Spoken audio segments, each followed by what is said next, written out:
Welcome to my chambers. When President Trump's lawyers suggested last August that he stop attacking Robert Mueller's investigation by calling it a witch hunt, they also said, don't worry about it.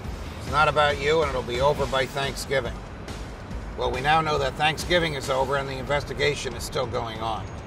His lawyers are not serving him well. They are disputing and feuding publicly about the level of cooperation that they should provide to the independent counsel, Mr. Mueller, the former FBI director.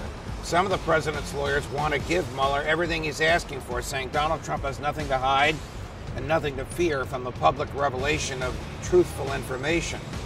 Other lawyers are saying, hey, he's the president of the United States. Why should we be surrendering subserviently all the documents, all the internal materials that we use to run the White House to this investigator who hasn't charged us with anything?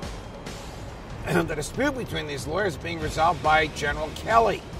He's not a lawyer, but who is the president's chief of staff. But the issue is a serious one. You see, President Trump and General Flynn, Michael Flynn, the former National Security Advisor, entered into a written agreement. Their lawyers did, called a joint defense agreement, in which the lawyers agreed they would cooperate with each other, they would share information with each other, and anything one team heard from the government would be shared with the other team. And then they said, we will sink or swim together. We won't point fingers at each other.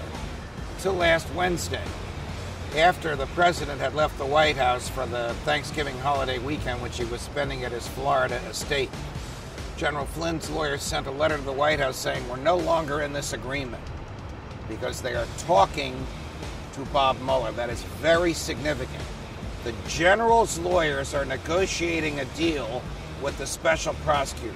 What could General Flynn give the special prosecutor in return for the special prosecutor reducing the prison exposure of 60 years, which the general is facing if he's charged and convicted with everything for which they have evidence against him?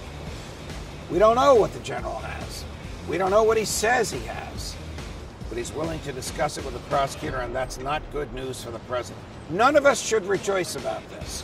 Whatever you think of the president's policies, whatever you think of his personality, he's the lawful elected president of the United States.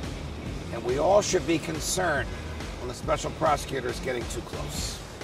Welcome to my chambers. Fight the good fight. For freedom!